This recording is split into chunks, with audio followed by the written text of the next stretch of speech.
Hey everybody, I'm back again. I wanted to show you my next DIY. This particular video is going to cover the basics of scroll sawing and what I use for products, materials, things like that. So first things first, I wanted to go over what I use for templates. Okay, so here I have a Detroit Lions template that I'm going to be cutting out. I've done several of these. They cut out very well. Now what I do is I like to print this just on regular paper, find the image on Google, cut it out, size it to how you need it to. I usually use Microsoft Excel to size out my images, or Word, however you want to do it. A lot of times I'll print using black and white because it doesn't, it's obviously cheaper to print black and white than it has color. But for something that's got different layers, I'm going to be cutting out the black layer, white layer, and the blue layer. I want to color because it's easier to distinguish the layers when you're cutting. Of course, you just want to cut it down to what you need it to.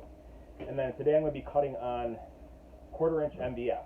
Okay, you can get this at Home Depot, Lowe's, 2-foot, 4-foot sections, just like this. They come in standard sheets like this for about $8-9 just for the 2x4 foot section. It's MDF, 1/4 inch MDF. You can also get the bigger sheets. It's probably going to be cheaper if you want to use, if you have a lot to cut, and you can just have them cut it down to 2x4 sections, so it's easier for transport. So I use this. This is very cheap to use. It's a lot cheaper than using regular wood. And as long as you can finish it properly, prep it, it'll come out just as nice as regular wood, and most people don't even know the difference, especially if you're using it for artwork and things like that. So today I'm going to cover a couple things that I use for my templates. So on here, as you see, I have it masked. This is just masking tape, okay? You want to make sure that you have some kind of backing to use on the wood, so that when you are removing the template, it doesn't get sticky residue all over the place. It's just easy to remove when you're done, especially if you have different layers and you're going to apply it to a different surface later. So what I like to use is, this is probably the cheapest method. It's a roll of masking tape. You can get this on Amazon. I'm not sure exactly how much this was, but I use this particularly for my Glowforge machine, where I'm masking the whole piece so that the laser hits it, doesn't leave burn marks behind. So this stuff works actually really well on the MDF. It sticks pretty well. It's not too sticky, but it sticks just enough so I can apply my template just like so. And then how do I apply this? I use different spray adhesives. Okay, so here's a couple different ones that I use: Scotch Super 77 and Krylon spray adhesives. These are about $10-15. They can be kind of pricey depending on where you get them. Typically from your Joann's, Michael's. I think Home Depot has some of these as well. You can get them at Amazon, of course. And then you can get the Elmer's Craft Bond. It's another different brand that's out there. It's available. A lot of different craft stores. Walmart carries them. And then this stuff I use as well, basting adhesive. You can use this particularly it's more for like sewing and things like that, for embroidery. You can spray and press the material on. I don't use it for that, but it's just another alternative that you can use to spray adhesive. So whatever works best for you, I recommend trying them both. This is just a simple spray and bond basting adhesive from Amazon as well. Okay, and then I know that there's a lot of different spray adhesive glues. These are a little bit stronger. They hold a little bit better, but I think this was a little bit cheaper, so I just wanted to try it out. I use it as well. Now, as far as PPE, personal protective equipment, some people like to use earmuffs. I mean, for scroll saw, it's not that loud. I like to put my headphones in, but it's one method you can use. Of course, you want to have eyewear. I have my glasses that I use, so that'll suffice for me. And most important thing, especially when you're cutting MDF and wood, you don't want to breathe all that crap in, all that dust and everything like that. You want to have a good respirator mask. Okay, this will block everything out. Of course, you want to clean the filters and replace those filters regularly, but this does work very well. MDF is not good to breathe in. It's not healthy. So those are what I use for personal protective equipment. Next thing I'm going to show you, blades. Okay, I have a couple different sets of blades here. I particularly like the Olsen blades. I get these from Amazon. Now these are 5-inch pin end blades. They work well with my Porter cable scroll saw. It's a basic saw I've had for 3.5 years. It works well. It's not high end by any means, but it's got a lot of use out of it, and I haven't really had too many problems with it. So 5-inch pin end blades from Olsen, Amazon. These are cheap, a couple bucks. You get I think 5 or 6 blades in it. These are 15 tooth per inch, or teeth per inch, how they pronounce it. Model number ST41101. Okay, so Olsen 5-inch pin end blades. They work really well. They don't break that easily. I've used the Ryobi ones as well. These are 20 teeth per inch, as well as the Bosch.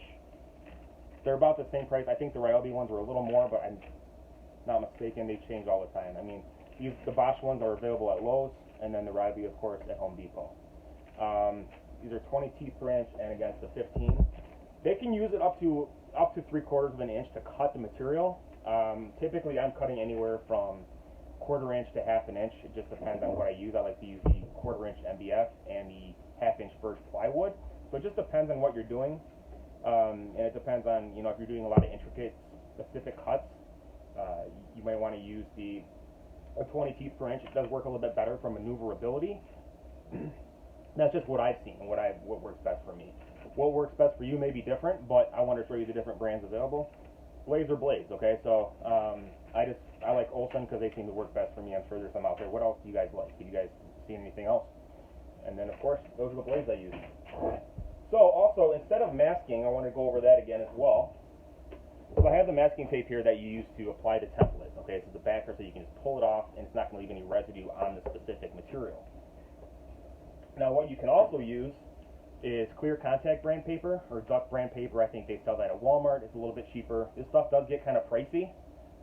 It's pretty sticky too, so it's also good when you have a bunch of layers like this logo, and you want to take off a layer each one you cut it, and then reapply it to a new piece. So when I cut this outer layer, the black layer out, I'm going to have to remove the template and then apply it down here so I can cut the next layer out. Okay, so this stuff does work pretty good, the clear contact brand paper, but it is a little bit pricey. You can get this on Amazon, and I think Walmart carries the Duct brand. And if you don't want to use that, you can also try the painter's tape. I like the 3-inch, the wider painter's tape. It does work a little bit easier, but it's up to you. Whatever works best. It does work the same as the masking tape, and very similar as this. It's a little bit harder to apply just because you got to rip it off and then cut it again. The tape is just a little bit easier to apply. It's quicker. Okay, so whatever works best for you.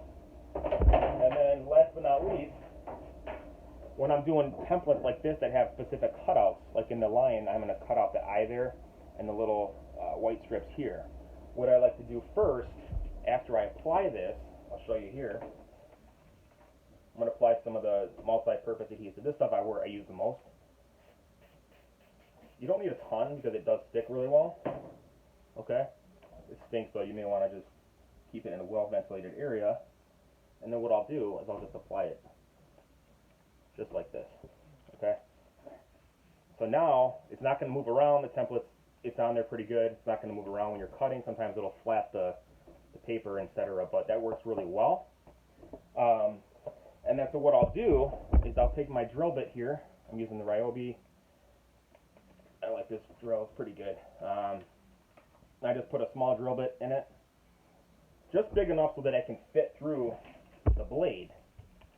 Okay, because you want to be able to drill a hole right through the eye. So I'll do that here so I can show you how that works.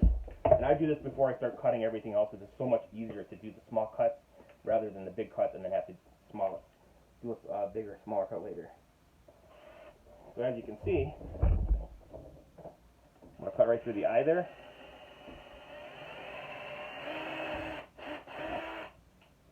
Okay, so there's my cut. So what I'll do is when I have my scroll saw out, and I'll show you this in the next video, so stay tuned, I'm going to do a cutout live of this one. I can actually cut this out, put the blade, feed the blade through the hole, and just do my cuts there. Okay, so it's definitely easier to do the smaller cuts first, the inner cuts I should say. And other than that, that's pretty much it. Tell me what you guys think. Be sure to like and subscribe, and look forward to more videos. Thank you.